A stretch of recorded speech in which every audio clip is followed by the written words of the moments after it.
Y'all knew I'd have to do it again. It's another Smash Bracket episode. Captain Falcon versus Falco.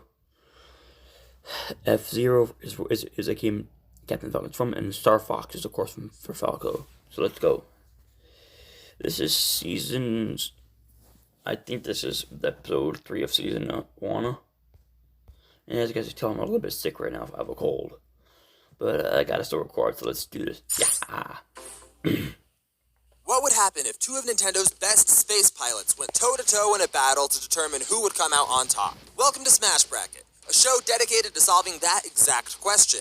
If each playable character from the Super Smash Bros. Series was entered into a giant fighting tournament using them at the peak of their strength, who would be victorious? The rules for the series are on screen now, with a link to break them down further in the description below. With all of that in place, though, let's take a look at today's match between Falco and Captain Falcon to see who will advance on to the next round of the Smash Bracket and who will be disqualified. I'm honestly let's get into this one, because I don't know who's going to win. And of course, I think Falco's going to win because... Space, the final frontier, where Star Wars fans have lately gathered to have all of their dreams shattered.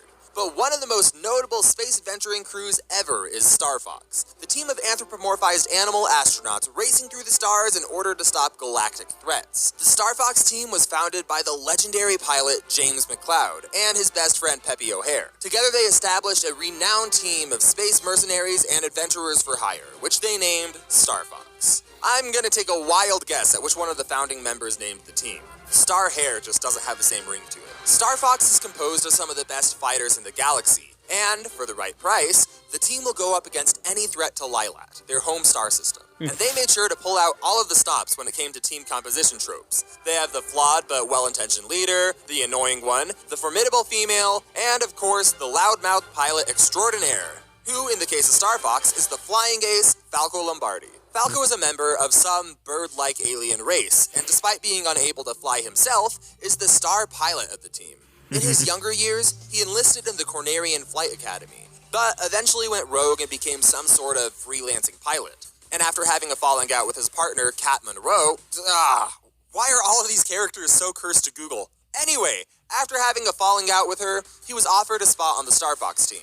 Like many famous pilots, Falco feels most at home in his vehicles and is rarely seen outside of them. That said, in the game Star Fox Assault, we do get some glimpses at what he's capable of on his feet. Now, ordinarily, we wouldn't allow for feats from multiplayer modes, as they tend to not be good indications of a character's actual ability. That said, things are a bit different with this game. Not only is our one source to pull from for physical feats for Falco, but the multiplayer also functions off of the same exact damage engine as the story mode with Fox. Each character has different feats and abilities, and they don't all perform things the exact same way. So we thought that this was the best way to figure out durabilities, since it's representative of what would happen in the story mode as well. Anyway, back to Falco. He can casually run around 35 miles per hour and can jump up to double his height. And while he doesn't have very many physical strength feats, where he truly shines is his durability. I'm not sure what they're eating in the Star Fox kitchens, but I'll take 20. Falco is able to withstand a charge shot from the tank-like vehicle, the Landmaster, which is capable of doing this. We'll get into it later, but this amounts to roughly the energy force of 1,400 pounds of TNT. He can also take hits from an R-Wings Charge Blast and Smart Bomb, which are similarly impressive. And this is all without saying that he has the lowest durability out of any of the Star Fox crew. Wait, who has the highest? Slippy. Slippy? Slippy has the... Anyway, back to the video. This physical durability feat sets him up to handle some serious G-force as he soars through the stars in his trusty R-Wing. What of Falco's many vehicles? Weighing in at just under 4,000 pounds and coming in at over 91 feet long and 18 feet tall, these ships are nothing to scoff at. It's worth noting that the scaling of these ships looks a little weird when lined up to characters who are obviously not 90 feet long or 18 feet tall, but when applied everywhere elsewhere in the game with these official statistics, it holds up pretty accurately. So that's what we're going to use for this video, and just assume artistic license for how they scale with characters. Anyway, looking at the schematics, we can see that this thing is stuffed to the brim with weaponry, defensive options, and advanced controls. Its boosters can launch the ship to a maximum in-atmosphere speed of Mach 4.2, or 3,222 miles per hour. To put this in perspective, the fastest fighter jet that we have ever made in the real world is the Lockheed SR-71 Blackbird, which tops out at 3.5 times the speed of sound. But it gets even faster. When it leaves the atmosphere and enters through space, it can tap into its maximum speed, which we've calculated to be at Mach 42, or over 32,000 miles per hour. Now, it is important to note that it has never shown the speed in atmosphere, and it likely won't be a factor in a battle unless it's happening in space at high speeds. But this is all just to say that this thing is fast, and Falco is the best in the business when it comes to flying them, outshining the rest of the Star Fox fleet. The R-Wing can also take a serious beating. It can resist temperatures of a molten planet and red star, but it's been claimed by its engineer to withstand temperatures up to 16,000 degrees Fahrenheit, which is around double the surface temperature of the sun. Now, we obviously can't use that number without seeing something to back it up, but it is interesting to note. They're also tough enough to withstand this explosion. But it gets crazier. In this scene, the R-Wing crashes into a meteor at its max speed of Mach 42, and it barely takes any damage. It may look underwhelming, but it actually amounts to the force of just over 56 tons of TNT. But its most impressive durability feat happens here when it gets hit by a giant flying bunker. By comparing the bunker's size to that of the R-Wing and calculating the speed at which it was thrown, which we found to be 2,206 meters per second, and we assume that this building was 99% empty like most warehouses or bunkers rather than being 100% solid metal, this comes out to a lowball TNT energy equivalent of 287,816 tons of force. Holy crap. If this force was put into a bomb, this is how it would look compared to the bomb dropped on Hiroshima in World War II. And while this is only a low estimate, it's still a huge number, and the R-Wing still doesn't take much damage. Although I guess this kind of durability makes sense when you take into account the rough conditions that these things have to fly through. Asteroid belts, war zones, the public reaction to Star Fox assault, it's had to go through some tough situations. But Falco's vehicle also has a ton of versatility. The R-Wing can shift into a pseudo-submarine, but it can also turn into a raptor-like bipedal form when things need to go to the ground. But the R-Wing Raptor is far from Falco's only support option on land. He can also call in his Landmaster, a giant tank capable of blowing up this giant building with a charge shot. And I know what you're thinking, Ink, there is no way that this tank can get any cooler. Well, you are dead wrong, because it can also transform into a fighter jet and take to the air while maintaining all of its offensive abilities. Falco is not somebody to be trifled with, unless you have a death wish or a couple of nuclear warheads. But let's check out the other side of his matchup, Captain Falcon. Captain Falcon! I think I know what's going this one. It's often said that a ship is only as good as its captain, and when your captain is a renowned intergalactic bounty hunter who races across the galaxy at hypersonic speeds, carries around a laser gun, and dresses like this, you are bound to have a pretty extraordinary ship. Captain Falcon, commonly known by his non-canonical full name of Douglas J. Falcon, has spent a lifetime building up his reputation as one of the best bounty hunters in the galaxy, which is a title that doesn't come without its fair share of enemies. In order to stay away from murdery lizardmen with guns, he lives in a remote sanctuary on an island just off the coast of Port Town. But his life isn't all Old Man Thanos relaxation in the island gardens. Instead, he's dedicated his free time to one thing and one thing only: speed. Captain Falcon decided to hone his driving ability and further establish himself as the best pilot in the galaxy by joining F-Zero, a futuristic race circuit where the best of the best compete for first place. Captain Falcon's choice of vehicle for the race is his signature machine, the Blue Falcon. Not only is this thing stylish, but its speed, strength, and durability are things to be admired as well. So let's go through those one by one, starting with the first category of power, style. Now I know what you're thinking. How on earth is style going to be relevant to a fight with Falco? And that's a very good question. The Blue Falcon is aerodynamic with a slender shape that's only further complemented by its red, white, and blue color scheme. God bless America. It has the number 7 emblazoned on its wings and front for a total of 3... Here, and I'm going to use this decision to express myself. Don't want to bore you guys. Fast enough to blitz these two robots and instantly disable them. Faster than eyesight speeds are notoriously difficult to pinpoint because they're affected by a ton of variables, but he's obviously going fast enough to easily surprise everyone in the room.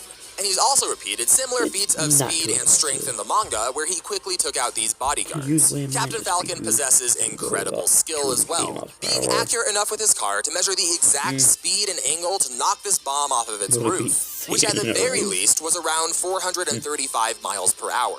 He was likely going much faster though.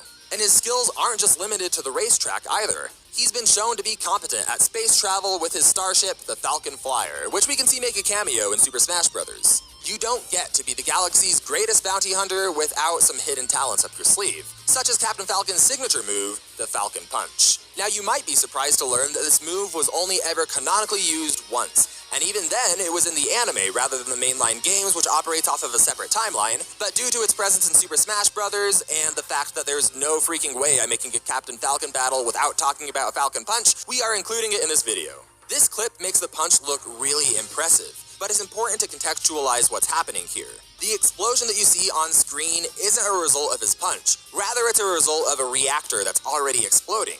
And while this lightning coming out around his fist looks super impressive, it's likely only cosmetic, since it doesn't actually deal any damage, and Captain Falcon isn't punching anywhere near hard enough to generate lightning, which we can find by comparing the speed that Black Shadow is rising to the rate that Captain Falcon is falling. They're moving at the exact same speed. When the punch connects, they both stop moving for a second before falling together. This means that the punch had exactly enough force to cancel out Black Shadow's rising momentum, but no more. Even if we assume that Captain Falcon could jump hard enough to be moving at 10 times the speed of gravity to get to this punch, which would be a very generous assumption to make given what's shown, this would mean that Captain Falcon is only punching with a force equivalent to about 135 grams of TNT. And most of this force is likely coming from his fall, not his fist. So in my opinion, the Falcon Punch is less an indicator of Captain Falcon's strength, and more so his very best style feat of all, which is disappointing. But from the shores of Port Town to the farthest reaches of the galaxy, Captain Falcon is not somebody to be taken lightly. But with all of that said and done, let's get into the fight and see who will be disqualified and who will advance on to the next round of the Smash Bracket. But first, do you want to choose a Smash Bracket animation to go on the channel? We're currently running a Kickstarter for Smash Bracket to try to fund the series, and as a promotion for that, we're doing a giveaway for the rights to choose any 2-minute battle between any characters of your choice to be animated and put on the channel. They don't even have to just be Smash characters. I personally would choose Koro Sensei versus All Might because that's the coolest fight I've ever heard of, but if there's ever been a matchup that you've always wanted to see, now is your chance to make it happen. Click the giveaway link in the description below for a chance to win. And while you're there, if you want to help keep Smash Bracket alive and keep the series going, please consider supporting our Kickstarter campaign. There are rewards for as low as $1, as well as non-monetary ways to support the campaign for those of you who can't spare any money. Thank you so much for your support, and best of luck in the giveaway. I'm excited to see what you come up with. But with all of that out of the way, let's get into the fight and find out who will advance on to the next round of the Smash Bracket.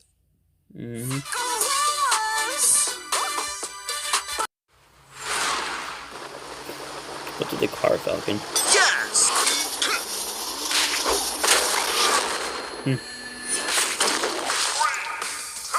Hands off my prey! Come on! Now you're getting hands off my cat. Stay here for Yes! Yes! You're a lame Falco.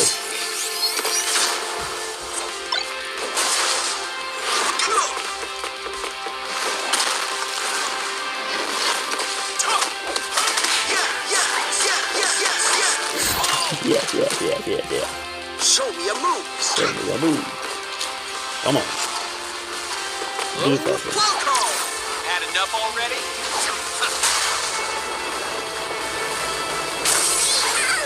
What's Kirby in there?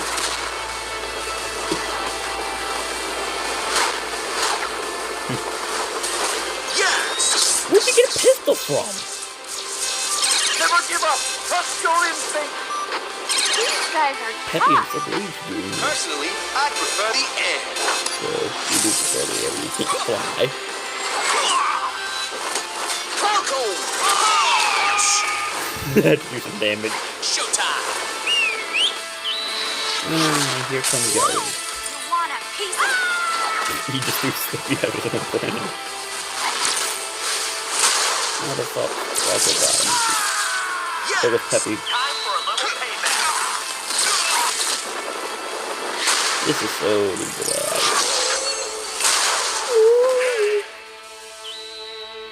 His traditional Star KO sound.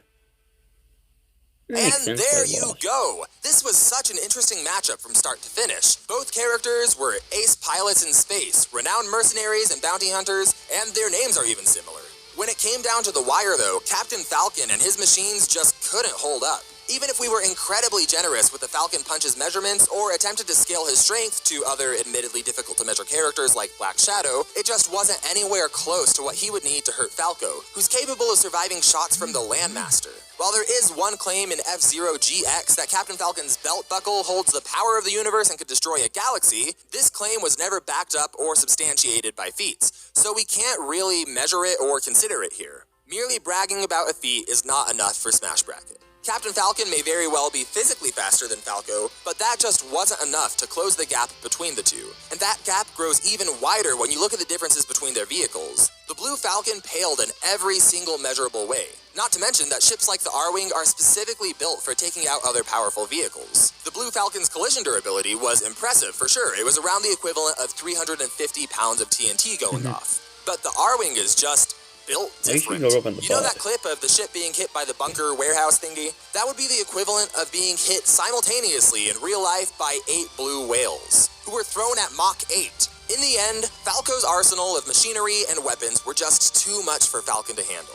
Falco Lombardi is the winner and will be moving on to the next round of the Smash Bracket. Who's Next next? time on the Smash Bracket. What is this? Lucina. power? Hello. Lucina versus Rob. Rob's a fucking toy. Yeah, I'm gonna lose. Rob.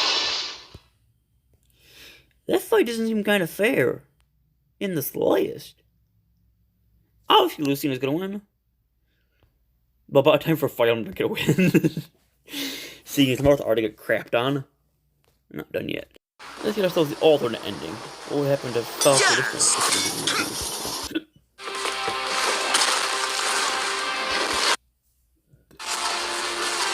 Blue Falco. Had enough already? This would have transitioned to like a call battle in a plane battle. But what doesn't I call it? A battle in the air. First was on foot combat. With Falcon trying to gain guarantee to push Falco with the Never give up. Trust your instinct. These guys are tough. But then Personally, I prefer the air. Falco tries to flee. Falco. Punch. Showtime. Whoa! You want a piece of...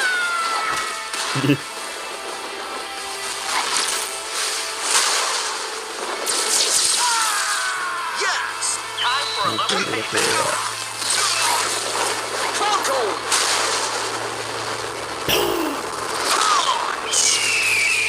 He just exploded into feathers. That was perfect. That was perfect. Well, anyway, guys, thank you so much for watching this video. Don't forget to leave a like, subscribe if you're new. Bye.